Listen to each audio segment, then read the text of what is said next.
Welcome to the Bare Essentials Podcast, where the talk is real and hibernating on your goals is not an option.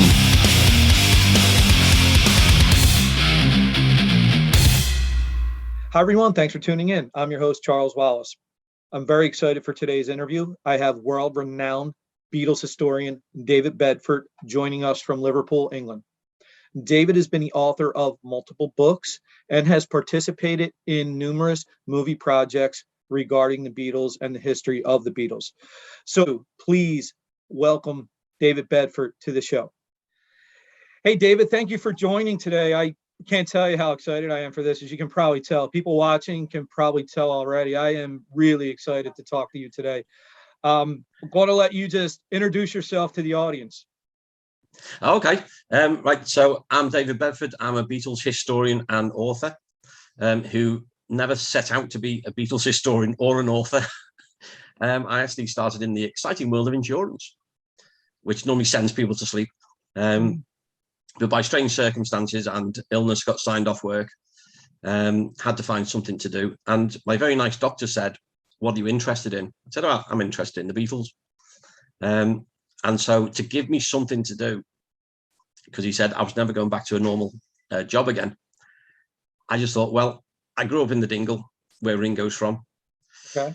I live right by Penny Lane. I've got all these Beatles connections.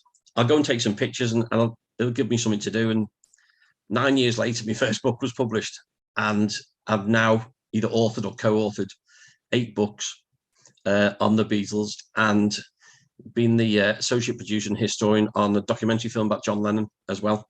It's a crazy, crazy world.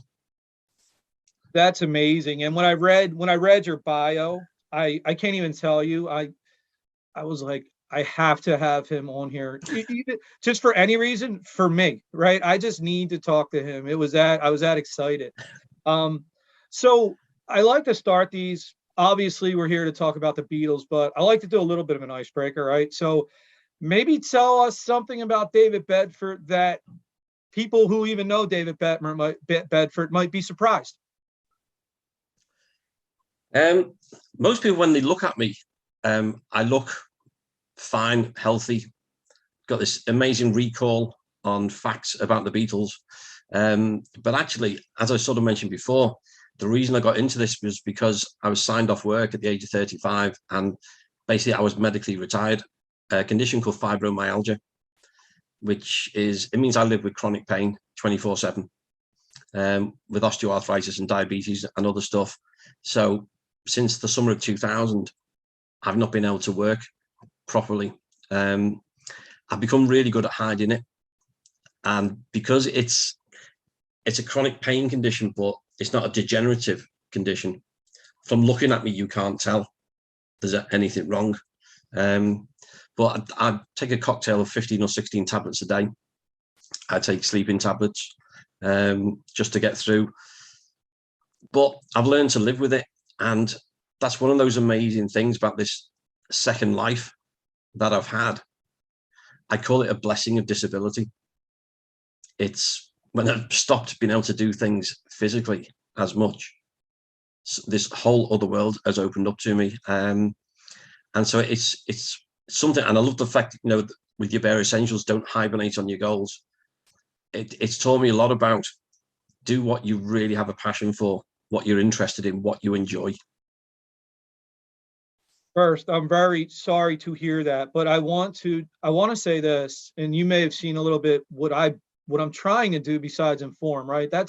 This is like, really, I want to inform people. But one of the other things I'm really trying to do with this podcast is to motivate and inspire.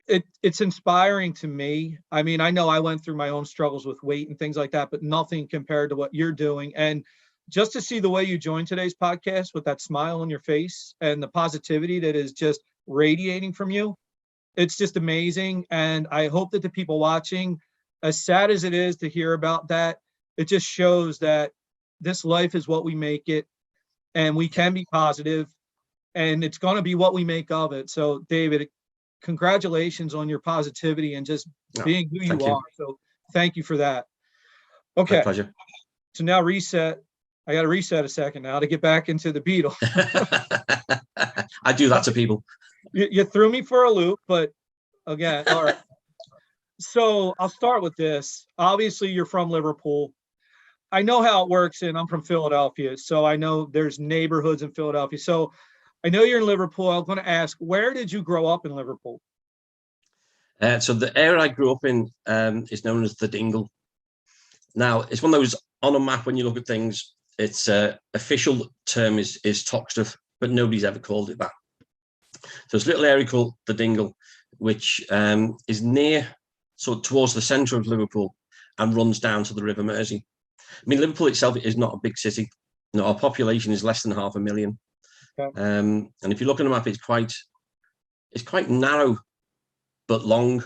So it's quite vertical. And we're split almost north and south, almost like different cities in a way. So I grew up in that south part of Liverpool, and this is where the Beatles connections start. So when you walked out of my back gate, you turn right about 20 yards, you're at Madryn Street. And in Madryn Street is where Ringo Starr was born. So my oldest friend, and we've been friends since we were like 5 years old, he lived in Madryn Street, almost opposite actually, where Ringo did. So I had a lot of friends in that street. Now, of course, this was, by the time I started school, which was 1969, so I was born 1965. The school I attended, St. Silas, was the school that Ringo had attended as a kid. Wow. So you're sort of aware of that. And I lived in that first house till I was 22. And then when I got married, we lived like 2 streets away from the place where Ringo moved to. So he lived in Madryn Street to the age of 5, moved across the road to Admiral Grove from then till he was 23 and went to London. So we lived for a couple of years up there. And then we decided, you know, it was a small house, we wanted somewhere bigger. So we then moved out, found this nice area called Mossley Hill, picked the house, got that. It's 500 yards from Penny Lane. And then, so we've been here since 1989. So we're 32 years. And we've got 3 daughters. All 3 of them were born in the same hospital as John Lennon. And Wow. all 3 of them attended the same primary school, elementary school, as you would call it, as John and George. So they've gone through all that. And I've been the chair of the Board of Governors there for, 15 years, maybe. Even though, I mean, my youngest is 27. But I love the school. It's a fantastic school. So I've had basically the Beatles around me my whole life. Wow. So you mentioned all those connections in Liverpool. So in your opinion, I mean, and there's obvious reasons why they maybe couldn't have, but just because of what Liverpool is, right? Could the Beatles have come from any other city, do you think? Not at all. No, and Liverpool is a very, very unique place.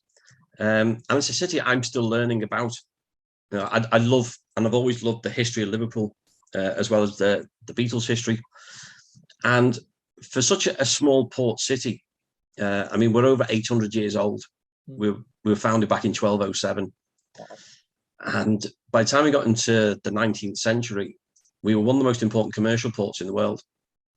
And because the ships were sailing all over the world, we then started attracting the people from all these other countries. So we got a population from the west coast of Africa. Of course, we developed a large Irish population in the 19th century, but we've got German, Italian, large Scandinavian population. We've got the second oldest Jewish population in the country, oldest established Chinese community in Europe. And so because you have all of those in the mix, and there's a lot of intermarriage between nationalities and races. Yep. Everybody just got on with it. It was never a problem. So you then get all the musical influences from all of that. And of course, the Irish influence is probably the biggest one after the potato famine in the 1840s, where it's about 1.5 million Irish people came through Liverpool. Now, most of them sailed over to East Coast America, up into Canada, some down to Australia. So a large proportion of those who got Irish roots in America, there's a good chance their family would have come through Liverpool. Wow. We ended up with a population of getting on for 100,000 Irish people. Wow. Now, from that grew to 100,000 from about 50,000 in a 10-year period. So there was a lot of poverty at the time. So we had all these mixes of nationalities, of cultures, of music, of traditions. And of course, in the Irish influx there were particularly the Lennons and the McCartneys. Then George's family on his mum's side came through. Ringo's got an auntie who was Irish. So he had this melting pot where everybody just sort of got on with each other, all those cultures. But then the biggest thing which affects the Beatles is the American influence, because Second World War, Liverpool was the second most bombed city in Britain after London. Yeah. And that's because we're the strategic port on the West Coast. All the supplies that were coming in, particularly from the US and from Canada, that was all coming into Liverpool. So we were getting bombed night after night. And the worst time was May 41, when for about 8 nights consecutively, Liverpool was just bombed and 4,000 people died. So about 75,000 people made homeless.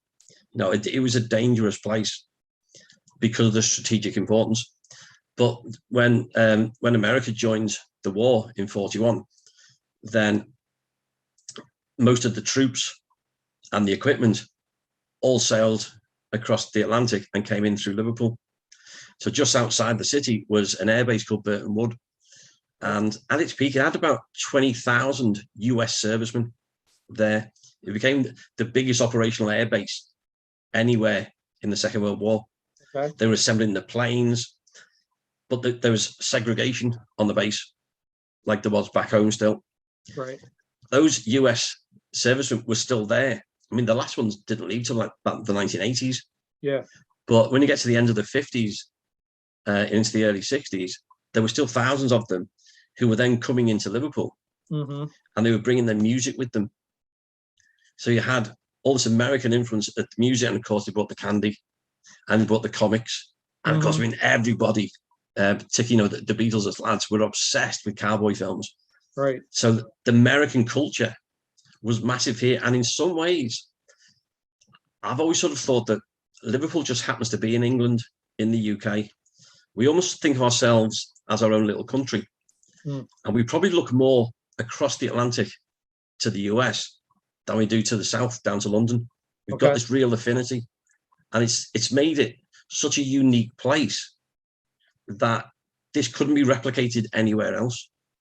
So the Beatles had to come from Liverpool or nowhere. Wow, that's just some of that history too is amazing to hear about World War II and all of that. So and I never even thought about the whole affinity of Liverpool with America. You know, that never really even crossed my mind, obviously. Yeah. So that's very interesting. I want to touch on some musical influences a little bit later, but before I got there, I did want to ask, probably basic, but how did the Beatles become a group? How long have you got? The simple version, the second book I wrote was called The Fab 104, The Evolution of the Beatles, which tells that story. And I wanted to look at, when I was doing the first book, Liverpool, and I saw somebody said to me, well, how did they go from being Quarrymen to the Fab Four? I said, oh, that's easy. No, it wasn't. I spent a couple of years just trying to work that bit out. And there was so much interest in the 27 musicians I found in that then became the next book. And they ended up with looking for everybody who played directly in the group from the Quarrymen right through to the Fab Four at the end of 62. Any other groups they were in, anybody who taught them to play, other bands that they backed on stage. Wow. And I ended up with 104 people. And so how they did it, the simple version is John Lennon starts the Quarrymen somewhere in the summer of 1956. He meets Paul McCartney in July 57. Paul introduces John to his mate George Harrison, December 57. They've still got their skiffle group, the Quarrymen, going. That sort of comes to an end. They try different names, different lineups. By the end of 59, sorry, at the end of 58, there's only John, Paul and George left. They don't become a rock and roll group until May 1960. Okay. So it's nearly 4 years after John has started the group. Right. They go through a whole load of drummers. And eventually, obviously, Pete Best joins and they go to Hamburg, August 60. 2 years later, they get rid of Pete. And that's a whole other topic, which I've worked out what happened there, and it's replaced by Ringo. And hold that thought too, because I'm sorry to interrupt you. Hold that thought, because I had a friend of mine, and I want to give him a shout later. He asked specifically about that, so I'll save that for Excellent. a little bit later on. Yeah. Excellent. I love it. Yep. So that's sort of the abridged version of the Fab Four. But there were so many musicians who came and went along the way. And there were lots of times, this is one of those things that interested me the most, was there were times when the group could have finished and almost did, but didn't. And then almost did and didn't. Right. But there's so many musicians and so many people in the story. That's what I wanted to do, particularly with that second book, the Fab 104, was I thought each one of those 104 people deserves their credit for their part in the story. Now, it may be a small part. The one I always cite is Arthur Pendleton. Now, the name means nothing to most people, but Arthur Pendleton taught John how to play the harmonica. Wow. Now, of course, the first record the Beatles had over here was Love Me Do. Those first records were dominated by the harmonica. That's what George Martin heard and thought, the song's okay, but I like the harmonica. So if Arthur Pendleton hadn't taught John to play the harmonica,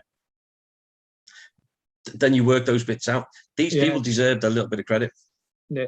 And David, what's the exact name of the book again? I want you to actually say that again, because I want to look at it myself, but for the audience, what was the book? That book, the Fab. It's called the Fab 104: The Evolution of the Beatles. Okay, everybody check that out. I'm going to check that out. So that's extremely interesting stuff.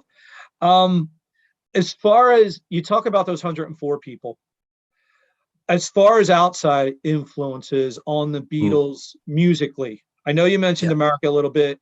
Could you maybe touch on that a little bit? Some of the musical influences that really directly impacted what I'll say we all come to know as the Beatles.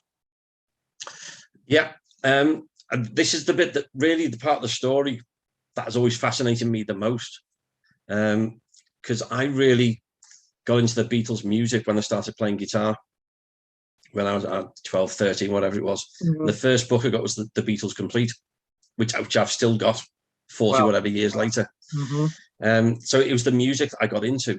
But I'm no great musician, but I love playing music. I'm always interested in the influences. And so that there's ones I've talked about, obviously, just before, with those American servicemen who were bringing a lot of the R&B music and a lot of the records which weren't released in the UK. So that they were introducing them and into some of the blues, what was going on. The other thing that sort of links, particularly Liverpool and New York, on the cruise liners with the White Star Line and the Cunard shipping line, the stewards and the crew and the engine room, all these guys, a lot of them would be from Liverpool.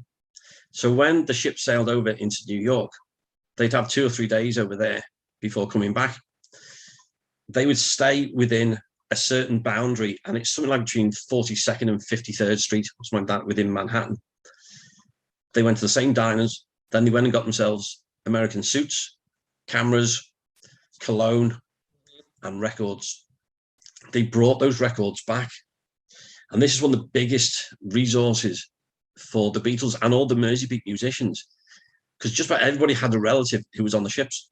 And they were bringing in particularly country music, some jazz, and then some other bits like R&B and blues. And that was all coming into Liverpool. And one of the books I've recently published was just called The Country of Liverpool, the Nashville of the North. Because at the time of the Merseybeat and Beatles explosion, Liverpool had the biggest country and western scene in Europe. That's interesting.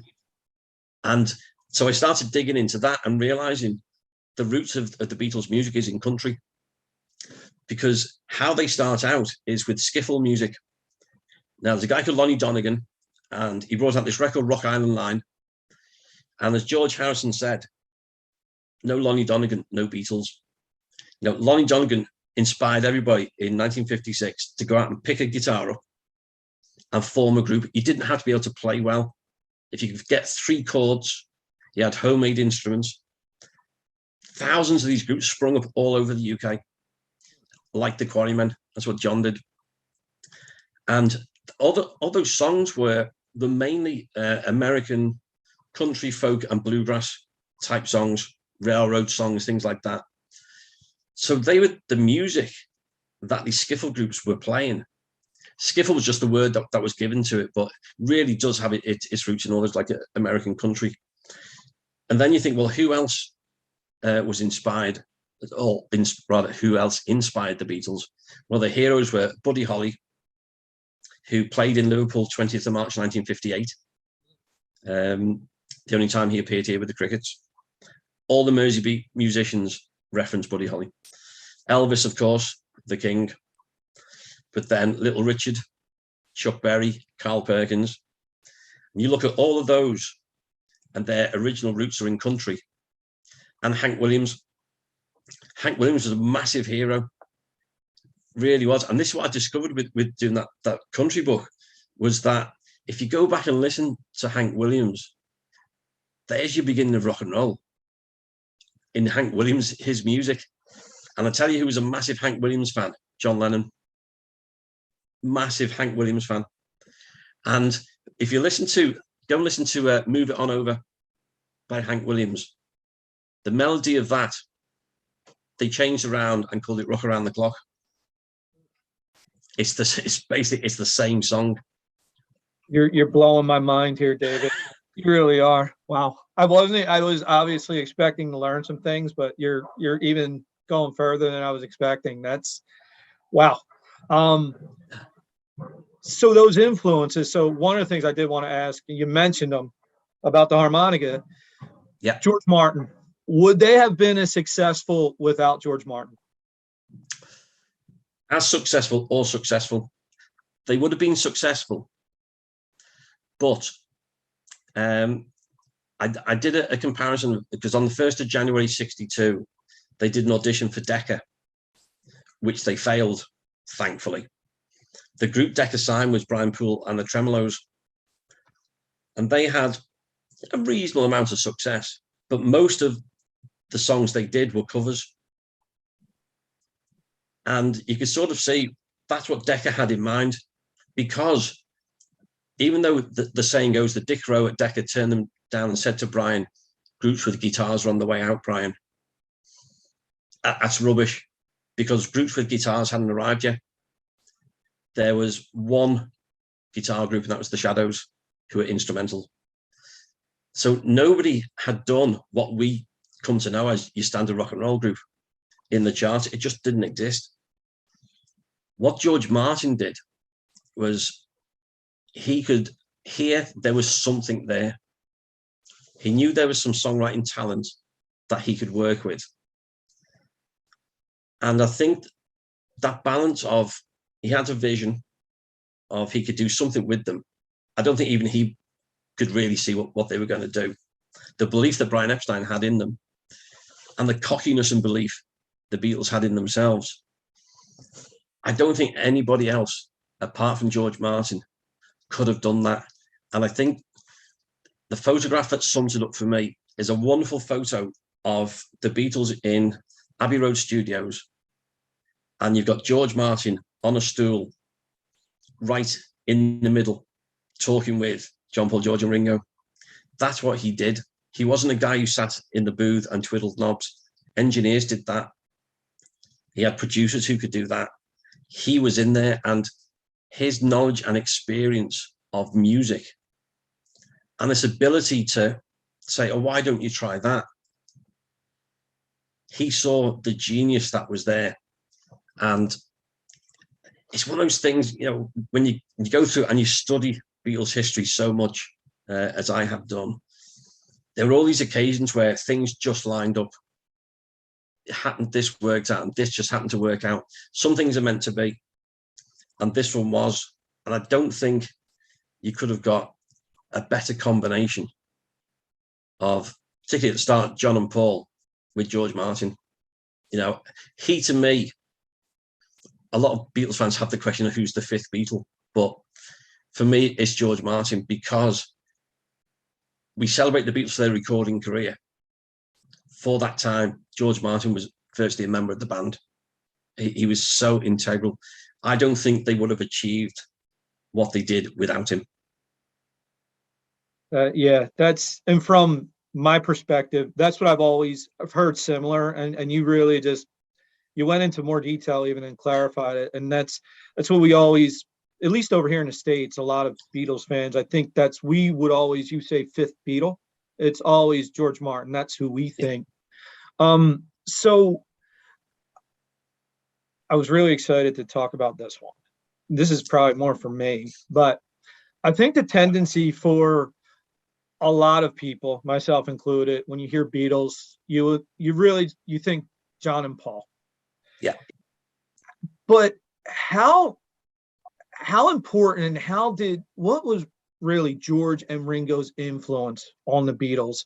And could they have been successful without George and Ringo with two other musicians? They could have been, but like with George Martin, it would not have been the same at all. Go through and listen to Beatles songs and just listen for what George Harrison's doing. Amazing. And this again is when I started analysing it for the Country of Liverpool book. If you listen to the sounds that George is producing, he created a very unique sound. And a lot of that was obviously inspired by Carl Perkins, no doubt. But you could hear the country sound, but he had this quite unique way of playing the guitar. And he was creating riffs behind John's rhythm guitar. And again, I don't think John gets the credit he deserves as a rhythm guitarist. He was brilliant. Paul has reinvented the role of the bass.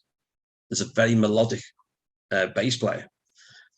So George has had to come up with something that goes somewhere in between rhythm guitar and bass, but he's doing something different before going into solos. So if you want a very fast, blasting away, finger-licking solo, that wasn't what George was about. He didn't need to do that. But if you try and take out George's guitar parts, the songs are not the same at all. He had this great technique. And then, of course, you know, by the time he starts writing songs, he's then coming up with all these different chord progressions. No, let's mess around with the rhythm halfway through a song. Let's do this.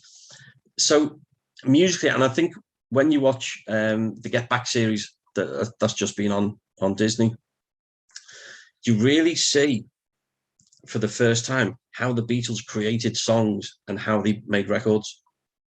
Because the vision was always, well, Paul wrote a lot of the song and John would help finish off and vice versa. And then they get in the studio. But there you saw the songs at a very early part of their career. And then but they'd all be chipping in different ideas. And you end up with, yes, there's the lyrics and the melody, but they've created something unique. So, yeah, you could have had another guitarist in, but I don't think any other guitarist would have done what George did. Ringo, probably the most underrated member of the Beatles. So I don't mean to be just plugging my books, but this is where my bits of research come in. So after the Fab 104 book, a friend of mine, Gary Popper, said, do you realize you've identified 12 drummers in that book? Nobody's ever written about the drummers. Let's do something about that. So I said, okay, we'll call it 12 drummers drumming. I thought that rhymes. And then I went and found a 13th drummer. By the time we published the book and I was told to stop it, I had 23 drummers. Starting with Colin Hanson in 56, finishing with Ringo. We called it in the end, Finding the Fourth Beatle. And the reason was, there's all this story. The main drummers, obviously, you got Colin Hanson for a couple of years and with the Quarrymen. You then got Pete Best for 2 years. And with Pete, they would never have got a record deal if they hadn't had Pete drumming for those 2 years. Fantastic rock and roll drummer. But then Pete wouldn't have worked the same with the other three in the studio. Ringo had the talents, and what we wanted to do with the book was really to say, here's the journey, but now let's analyze how good Ringo Starr is. And so what I did, and I recommend this again to all Beatles fans, like I was saying with George one, go and listen to all the Beatles records in order. Don't do what you normally do and listen for the lyrics and the harmonies and stuff. Go and listen for the drumming. And suddenly you will get this amazing appreciation for Ringo Starr. And that's why there's so many drummers today always reference, like, because of Ringo, I became a drummer. He was the king of cool. He again reinvented the idea of the drummer being part of the group, part of the sound. And he was so creative and trying to understand his style. I spoke to so many drummers and it was so difficult. And one of the unique things that he had was that he's naturally left-handed, but he plays a right-handed kit. So that means he leads the way around the kit in a different way to right-handed drummers. So that starts it. But then he has this thing of, they would say, Ringo knows how to play the song. And I spent ages saying, what does that mean? And what it means is that for that take of the song they were recording, he played what he thought was about right. If you did 3 more takes, each one would be slightly different. He had so much experience and variety in the styles of music he could play. He could think, right, I think we need something like that for this song. I'll work on that. And it's an ability that you can't teach, I don't think. It's one of those things, it's when you've got a natural musician who can just sit in there and he can understand what the others want and he just played the right thing at the right time, and you could rely on him. And so really I think I picked out about 10 songs in the book just to analyze, and I spoke to drummers, said, drummers, tell me what you think. And we picked this out, and honestly, you go and listen to well-known ones like Strawberry Fields Forever, and play air drums to that. Because I can play guitar, I can play bass, I can play piano, cannot play drums. Or you listen to Rain, one of the most underrated Beatles songs ever. Tomorrow Never Knows. You just pick these songs out. What Ringo is doing is so creative. And yet, I don't think he gets the credit he deserves. So again, going back to your original question, yes, they could have been successful with 2 others, but it would never have been as good without either Ringo or George. And thank heavens that everything that happened did, because I don't know what this world without the Beatles existing would have been. Yeah. Great segue though now, David. All the Ringo talk. So a friend of mine, very talented musician, songwriter in his own right. I'll give him a shout out here. Tim Murphy from Peekskill, New York. Hi, Tim. Tim asked, he said, I would really love to know more of the backstory behind Pete Best. What happened there? Okay, this is the story from when I started out researching the Beatles 20 years ago. This was always the story I wanted to know more about, because the story was always the Beatles are John, Paul, George and Ringo. Brian was the manager. There you go. And that was the package. And then the more I started talking to people, the more I realized there was so much more to it. And one of the biggest problems is when you're trying to work as a historian, a lot of people compliment me because I work very forensically. I follow the evidence. I don't get too emotionally drawn into it because I just want to follow the facts. And virtually any part of Beatles history can be nice and clear, apart from 2 months in the summer of 1962, when the change from Pete to Ringo went. And there's so many variations and stuff that's been put out there to muddy the waters that it is like trying to knit with spaghetti. And so it was driving me on. But for that finding the Fourth Beatle book, I did work out what the problem was. how it arrived. And there's so many myths out there. So, and a lot of them were created by John, Paul and George themselves. And that's the other thing I found over the years.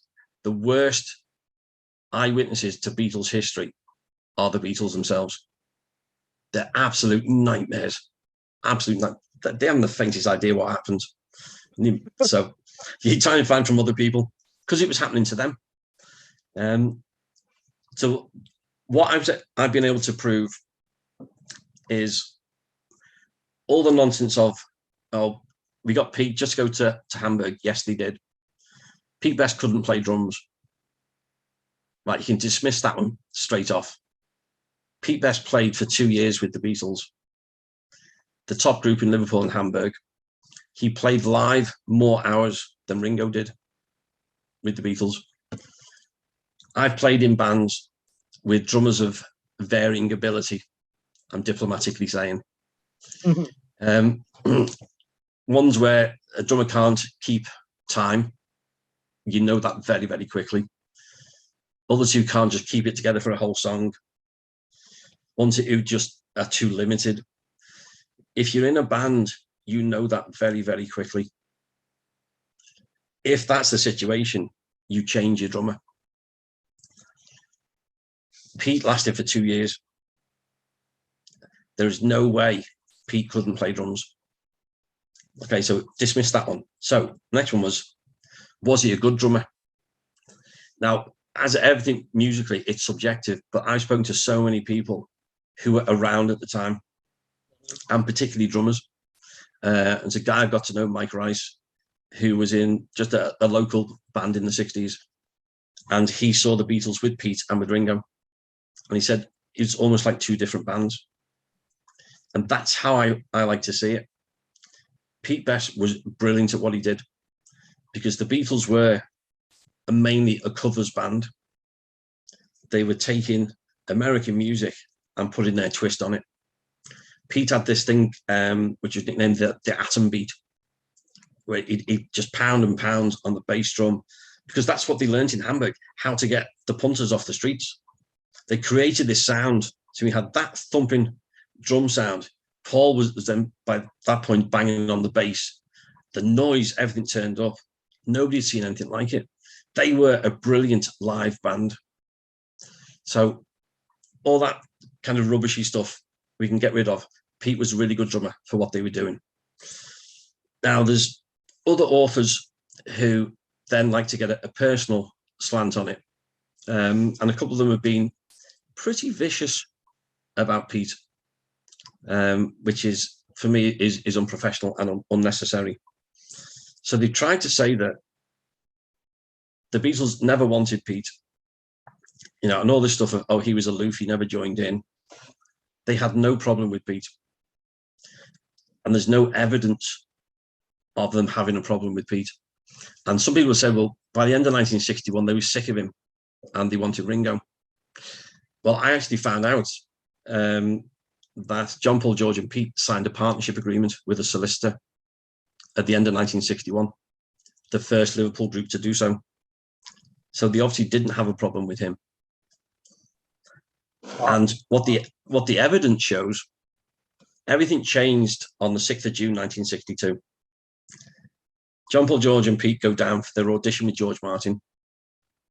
And it was okay. There's a couple of songs that have survived from it. There's an absolutely terrible version of Love Me Do. And what stands out is Pete's rhythm goes, but they've all missed their way. But that was a song in development, but it doesn't sound good.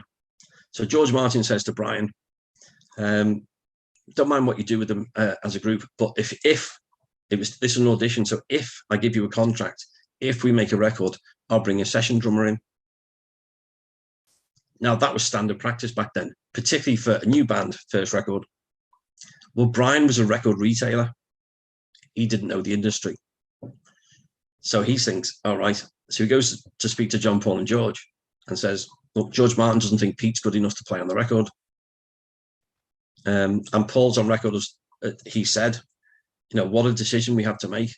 This is our last chance of getting a contract. Pete's great when we play live, but if the producer doesn't think he's good enough, we're going to have to replace him. So it wasn't something they took lightly, but the three young lads, every other record company had turned them down. This was the last chance. If they got the deal, they decided they were going to swap Pete. Wow. So the cuddly version of it was always going to be Ringo. The evidence doesn't say that. I mean, thankfully it was Ringo, but that's not how it happened. So they asked a guy, Bobby Graham, who was one of the top session drummers in the country and was playing with Joe Brown, the brothers, on tour, brilliant drummer. And as he said, why was I going to leave London and one of the top groups to move to Liverpool with my family, with a group I've never heard of, who've only just got a record deal? So he turned them down flat, no surprise. Brian then approaches a guy called Richie Galvin, who's playing with Earl Preston and the TTs. Again, really good rock and roll drummer. He wasn't too keen on giving up his job and turning professional. He just got married. And as with a lot of musicians in Liverpool, didn't get on with John Lennon. No, that was a problem. He turned him down. So the story that it was always going to be Ringo doesn't happen. And what I found was an interview that Ringo gave in November 1962. So before the mega famous. And he tells it, he said, I got a call to go and see John, Paul and George after a gig on a Saturday night. They took me to see Brian. Brian said, do you want to join the group? And he said he confirmed it on the Tuesday. Brian rang Ringo on the Tuesday. He then spoke to Pete on the Wednesday and Ringo joined on the Saturday. So it all happened in 1 week. Now, the big thing that I found when I was investigating this was that Pete Best was never sacked. And the reason he was never sacked was because he couldn't be sacked. We've been looking at it the wrong way around. I tracked down Brian Epstein's lawyer who advised him. And he said, the Beatles are in a group which is a legal partnership. You can't sack a partner in UK law.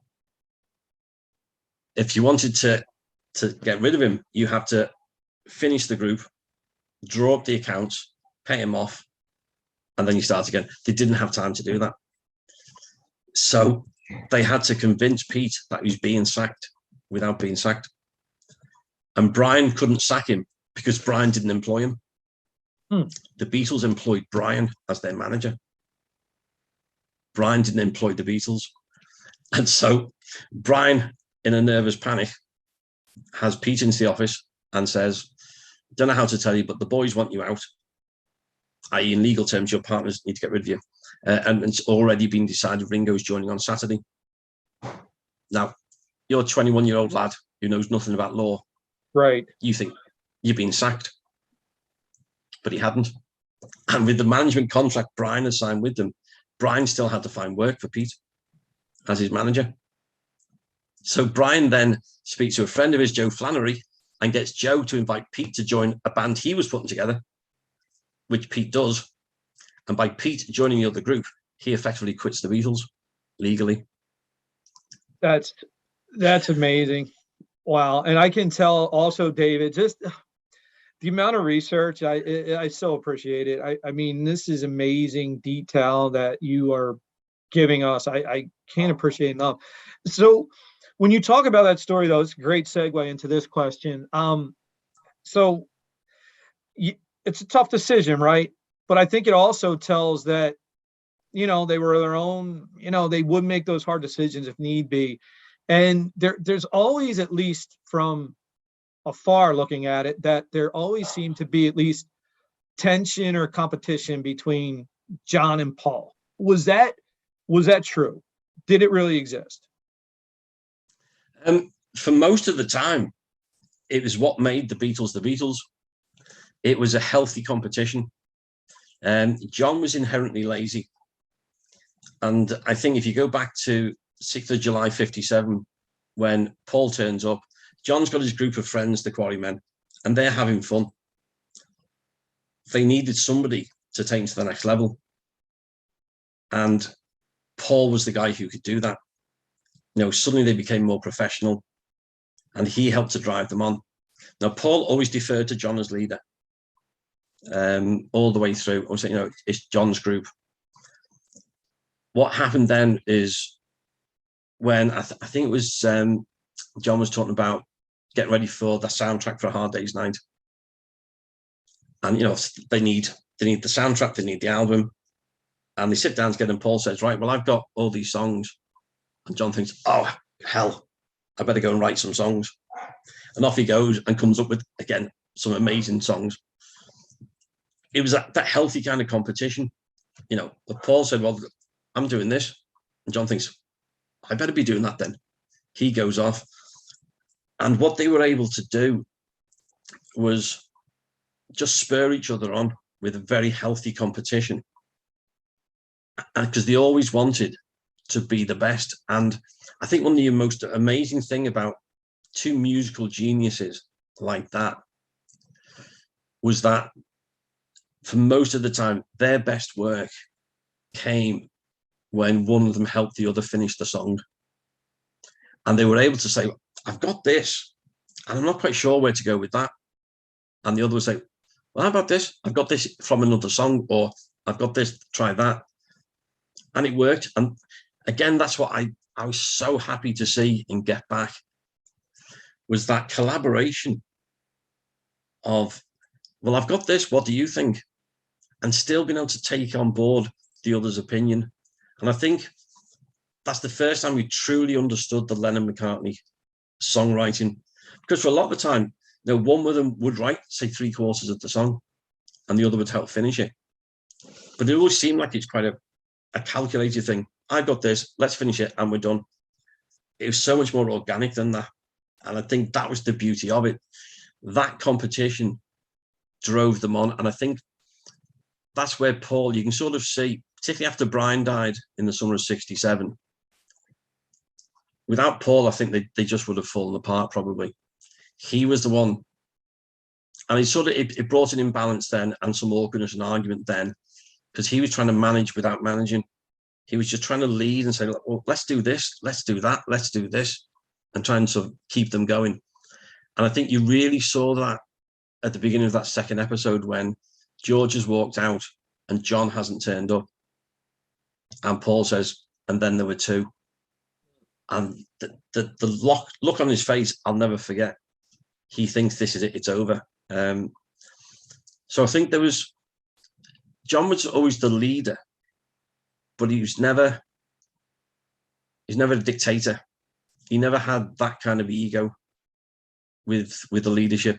So I think for the most part, it was a very, very healthy competition, which brought out the best in both of them.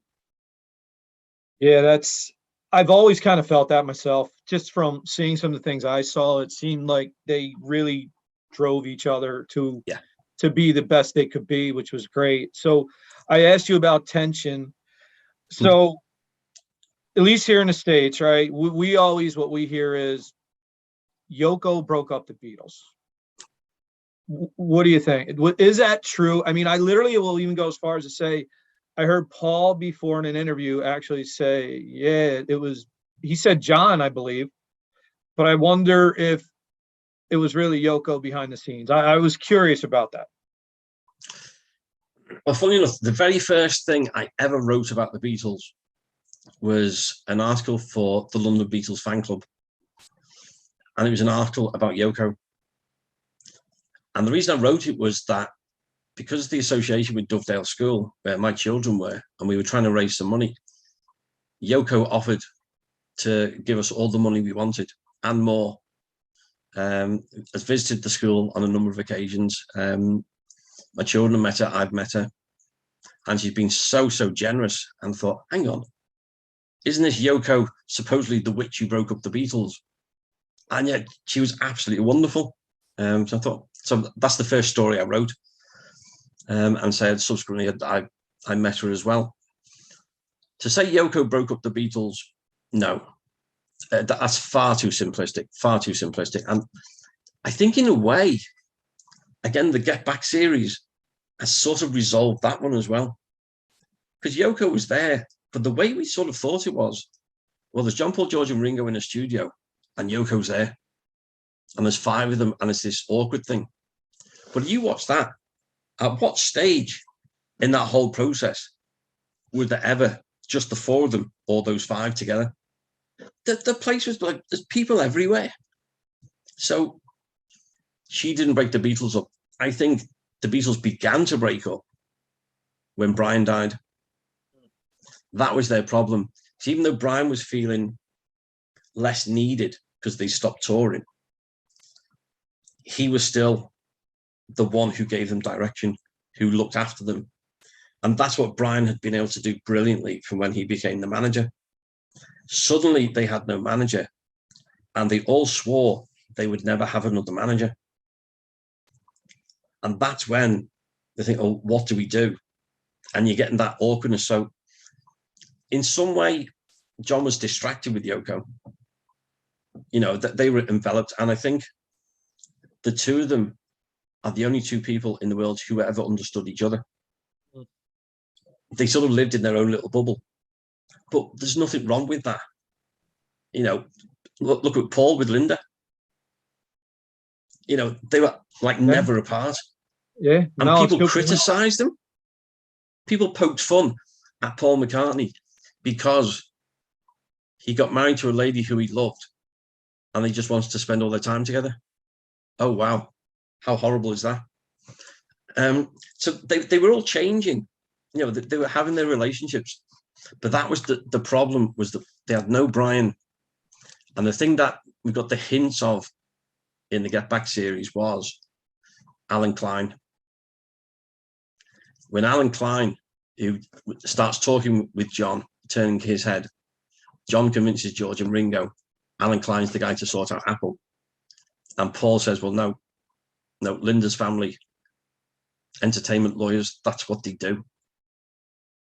That's what causes the big split. Okay. And when it's 3 against 1, they can't agree what to do. That's what then finally drives them apart.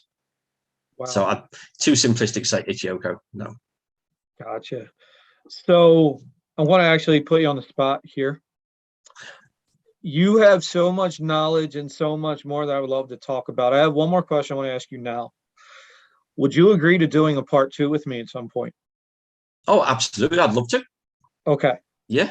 Just for everybody listening, we're going to do a part 2 because now that I've spoken to David, as we're speaking, my mind's been racing about other things.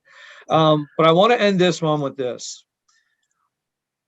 Are the Beatles still relevant today? And I'm putting you on the spot a little bit. If you had to pick one song, one album that would still be massive today, what would those be? Are the Beatles still relevant? That one I find the easiest question to answer, because ever since they came onto the scene and really became big in '63, they created the idea of your 4-piece guitar-based band. Ever since then, that is what the world has been full of. We've had all these other trends that have come and gone. You know, other like synthesizer music in the 80s, all that electronic stuff. We have different fads that come and go. But all the way through, you've had guitar-based groups and especially singer-songwriters. And that's the key thing. Before them, the record producers, A&R men, found somebody who could sing, said, right, we want you to record. They go and find some songwriters, give us a song, you sing that. They changed all that. They opened the doors. So if there's any musicians out there as singer-songwriters, either solo or in a group, thank the Beatles. That's why they're still relevant. They changed pop music forever. So that one I find so easy to answer. Yes, I thought that would be the answer. So now the spot, and I'm really holding you to this. One song, one album. Come on, David. Do you know, I think their most contemporary song, and I mentioned it one before, is Rain. You know, that still sounds contemporary now. And even if you look at the video for it, you watch them performing that, the clothes they're wearing are contemporary now. They could look like that, they could put that out, and that song stands up. But then if you look at, they did it just for any kind of style of music you want. In My Life, is one of the greatest songs ever written. It's phenomenal, and it still gets played at funerals, and so it's such an amazing song that is timeless, and that's the beauty of what the Beatles did. The music they created was timeless, and I know if we go to family parties and stuff, and there's a DJ on, suddenly on comes I Saw Her Standing There. The dance floor is packed, absolutely, and it's people of all ages, stick Twist and Shout on, they'll absolutely love it. So they are still, you could put any of them, but on the album, that is such a good question. Such a good question. I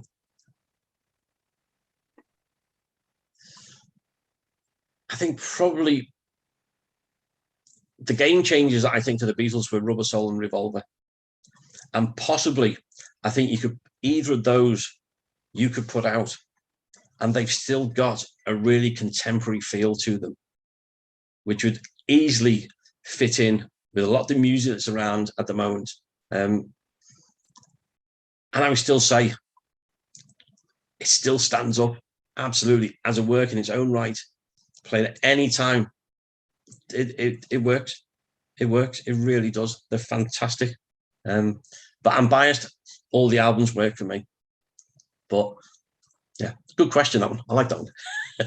Yeah, and it's funny, when I was asking the question, the Rubber Soul album cover was in my head as I was asking the question even. So, and it's funny, I have some vinyl, right? But I love my Beatles on vinyl, and I got, a lot of the reissued, the 180 gram vinyl, and I love just putting that on and listening. So it's really good. I'm going to give you a chance here now, just social media, whatnot. How could people connect with you? Check out your work, some of your books, things like that. You have a website? I've got a couple of websites. I'm absolutely all over the place. The easiest one to remember is just go to davidabedford.com. Okay. davidabedford.com, and that's got links that take you to blogs that I do, other websites, other things. If you can stand looking at me as well as listening to me and reading me, I've just we started a YouTube channel back in July, and that's called Bright Moon Liverpool. Okay. And we're concentrating on particularly the early Beatles. So a lot of it is like I've just put one up tonight, and that's just going out to tell some of the story where Paul McCartney lived. So walking down Fourth Beatle Road, this was his house, sharing some photos. And so it's going out on the streets of Liverpool and bringing Liverpool to the rest of the world. Well, David, I want to again thank you so much. And I'm already excited to link up with you I'm literally going to call this part 1. So cool. Yeah, and we're going to do a part 2 because I have some more even detailed questions I would love to get into. Excellent. I can't thank you enough. I know there's a lot of Beatles fans that I spoke to before this that they were really looking forward to this. I hope they enjoy it as much as I enjoyed doing it. David, thank you again. Thanks everyone for listening, and make sure to keep an eye out for part 2. Thanks again, David. Take care. Take care. Thank you. This has been the Bare Essentials. Thanks for listening, and remember, never hibernate on your goals.